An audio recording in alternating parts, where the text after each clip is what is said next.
Alhamdulillah tim evakuasi telah menemukan korban salah jalur di jalur Pangrango menghadap Sukabumi, tepat pukul 8.00 waktu Indonesia Barat. Alhamdulillah korban selamat dalam kondisi lemas. Mereka udah minum air. Merdeka. Heri, masak air panas. Air panas ya. Jangan dikasih gula, yang penting yang hangat aja. Mantap. Video kalian. Penting nepi ka Urangan itu. Baru Video. Mereka makan. Minum air panas dulu ya. Karena nggak makan berapa malam itu. Assalamualaikum warahmatullahi wabarakatuh. Jumpa lagi dengan saya, Ale, host Jejak Backpacker. Dalam obrolan misteri Jejak Backpacker kali ini, saya sudah kehadiran seorang narasumber yang pernah mengalami kejadian mistis beberapa bulan lalu di Gunung Gede, Pangrango. Sebelum narasumber menceritakan pengalaman mistisnya, jangan lupa untuk selalu support channel Jejak Backpacker. Subscribe, like, komen, dan share video-video YouTube Jejak Backpacker. Assalamualaikum Kang Denny. Waalaikumsalam warahmatullahi wabarakatuh. Terima kasih Kang Denny sudah menyediakan tempat untuk kami. Jadi perlu diketahui teman-teman, kali ini saya berada di base camp Edelweiss, tepatnya di kaki Gunung Gede Pangrango. Jadi teman-teman yang ingin melakukan pendakian ke Gunung Gede Pangrango, teman-teman bisa mampir di base camp ini, nginep di sini, makan di sini, bisa ya Kang ya. Semua fasilitas sudah tersedia. Oke, kali ini saya dengan Kang Denny akan membahas tentang pendaki yang beberapa bulan lalu, tepatnya di awal bulan puasa 2021 ya Kang ya. 2021 ya. Jadi pendakinya ini tersesat ke jalur yang salah. Oke, bisa diceritakan sedikit Kang pengalaman Kang Denny waktu mengevakuasi pendaki tersesat tersebut. Oke, pertama ya kita dapat laporan dari temannya bahwa mereka itu naik bareng tektok dari Kanang Badak ke Pangrango berempat dan turun. Ternyata yang dua sampai satu malam nggak ada kabar. Nah dari situ akhirnya kami sebagai jasa yang membantu mereka, kami akhirnya mencari kedua orang tersebut dan akhirnya alhamdulillah diketemukan di lembah Pangrango yang menuju Sukabumi arah Bodogol. Oke. Dalam keadaan? Alhamdulillah dalam keadaan sehat walafiat, cuman ya sedikit lemes aja. Dan mereka juga ke sana itu bukan ya karena ada niat cari jalan pintas, dan akhirnya mungkin dari omongan tersebut agak sedikit meninggi, akhirnya mungkin mereka dihilangkan ingatannya oleh penghuni di sana gitu. Sebelum Kang Denny menceritakan pengalaman mistisnya lebih lanjut lagi, saksikan setelah OMG yang satu ini.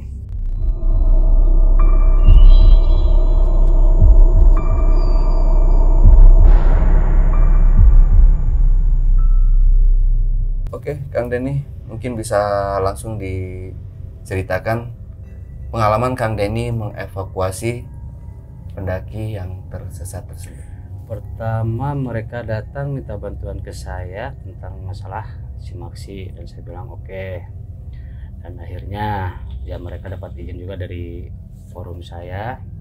Mereka naik dan tujuan mereka itu ke Pangrango. Pada saat di Pangrango, di Kanang Badak, mereka tektok ke Pangrango berempat. Nah, Kang saya luruskan sedikit. Ya. Jadi ceritanya ini ada 4 orang pendaki. 4 orang pendaki ya. Gunung Gede Pangrango. Waktu tanggal awal-awal bulan puasa lalu. Awal bulan puasa ya.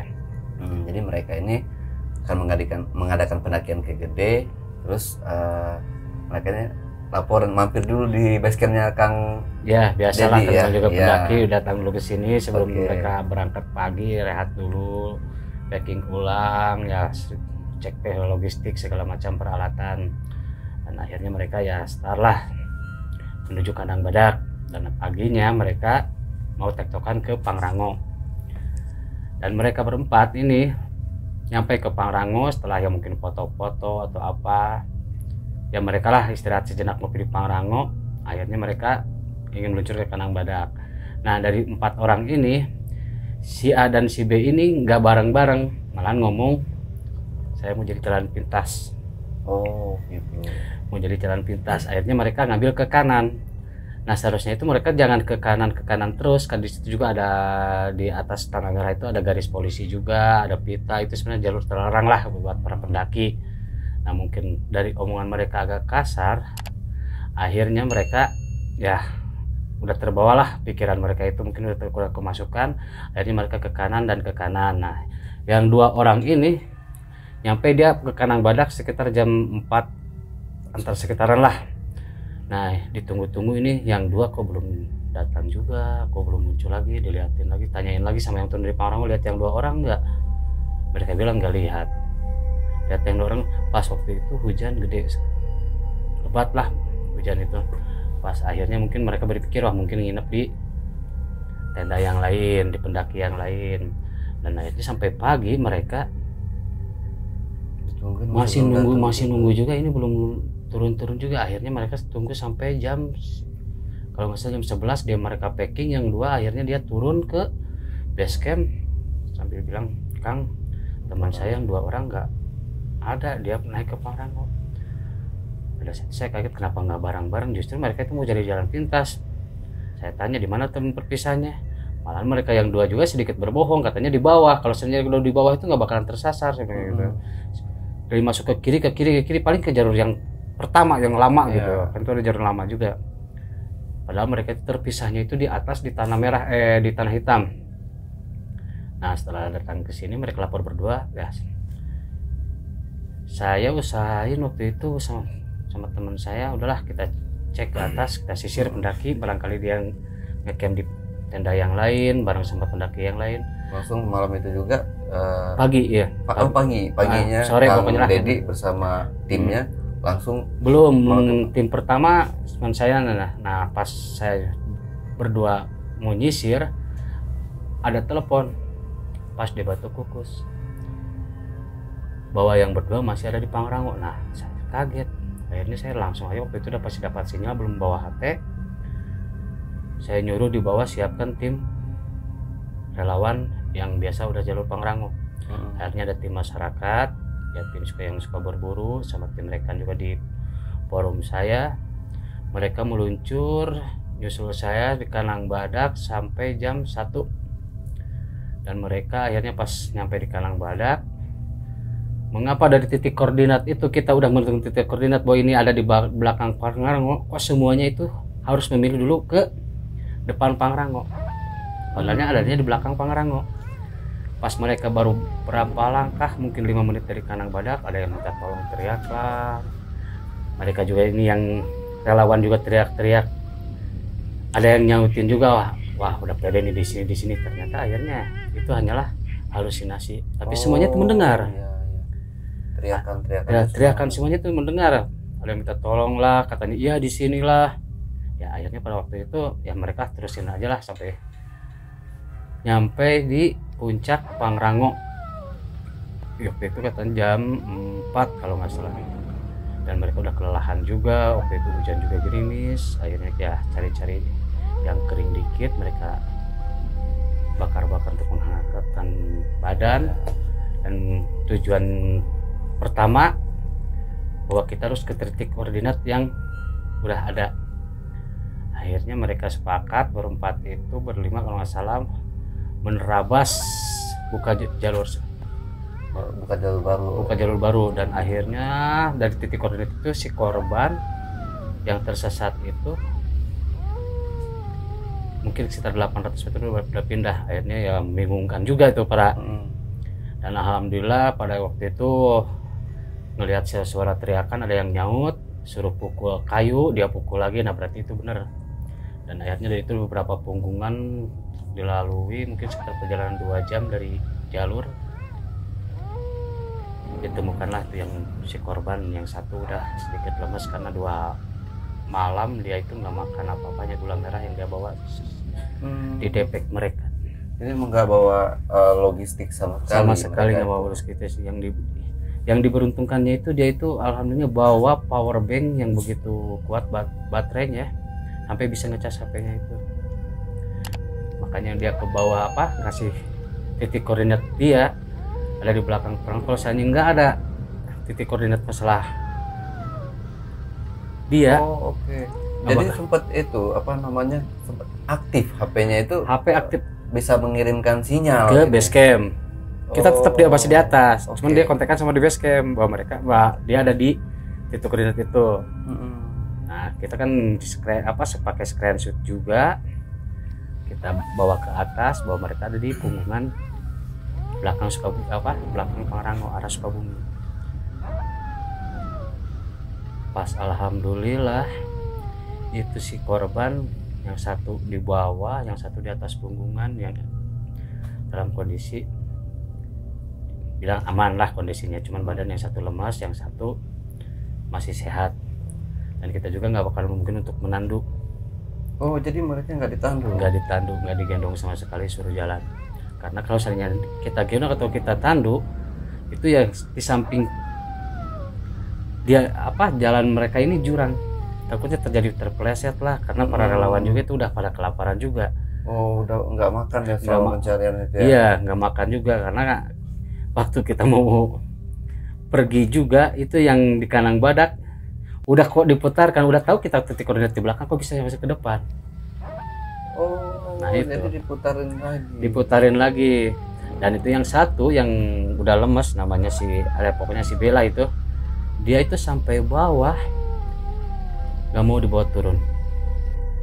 Emang nggak tahu lah, itu nggak tahu kerasukannya apa atau makhluknya apa, sedikit agak manja aja, dikit-dikit pengen digendong, dikit-dikit pengen di ini, padahal dia ngobrol biasa gitu.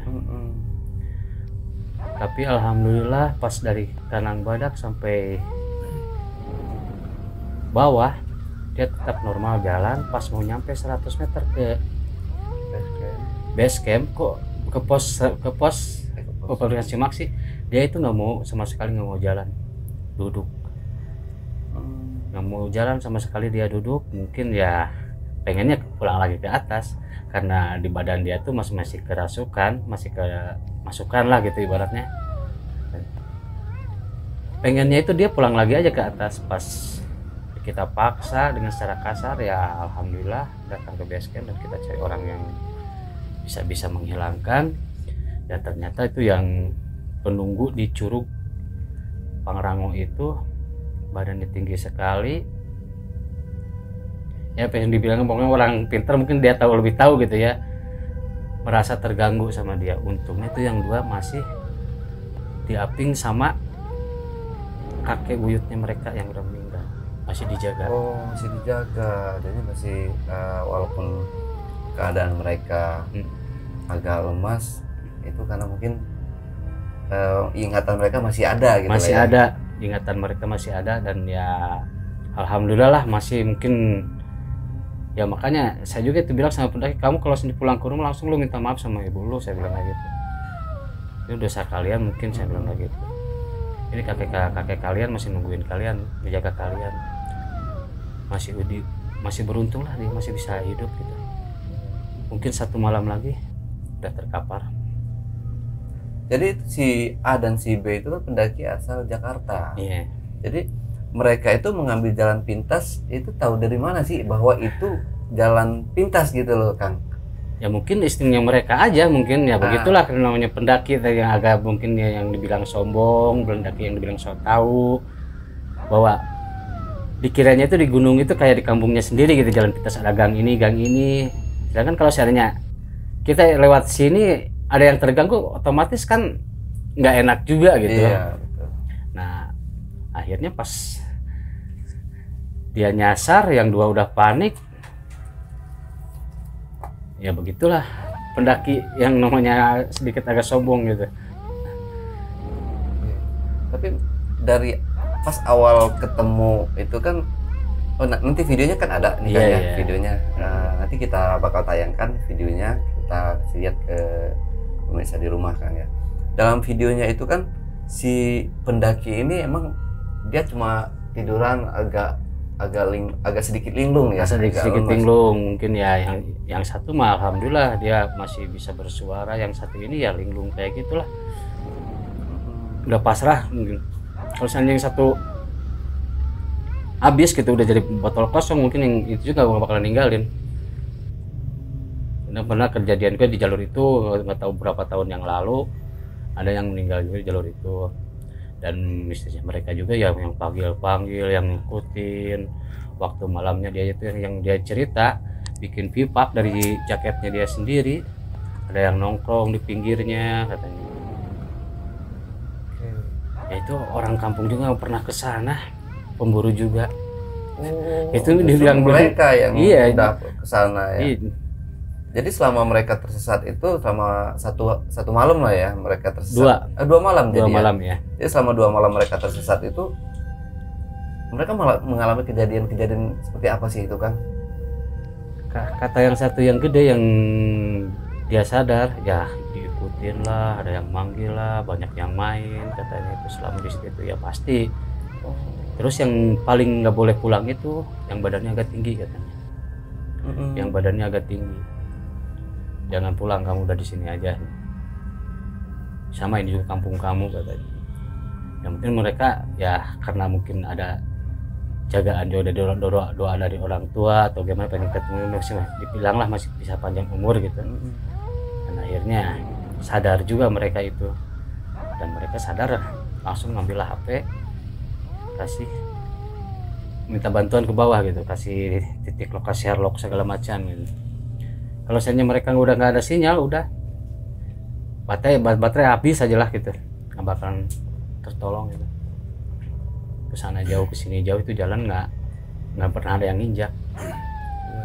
Jadi itu pentingnya pengetahuan juga ya kan ya buat pendaki-pendaki yang ingin naik gunung.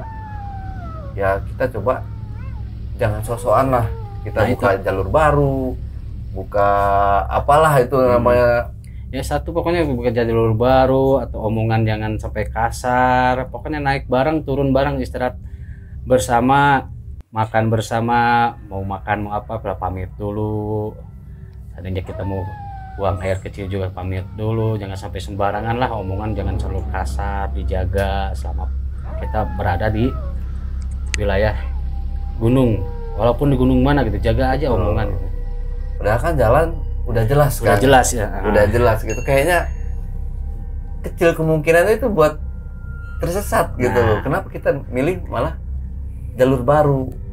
Kan itu maaf nih ya, khususnya pendaki-pendaki yang di luar dari lingkungan sekitar. Gitu ya. Kita kan nggak tahu wilayah situ seperti apa, kejamnya hutan itu seperti apa, kita nggak tahu. Jangankan sebetulnya pendatang gitu, pribumi aja saya sendiri di jalur situ, di jalur bawah sini ngomongin tentang nanya di jalan kemana tuh disesatkan hampir 2 jam muter-muter. Itu bukan orang lain, pribumi dibilangnya di sini gitu ya. Iya. Bisa terjadi kayak gitu. Apalagi ibaratnya pendatang ya yang biasa sompra lah ngomong kayak itu, kalau nama kayak gunung kita tetap tamu. Betul.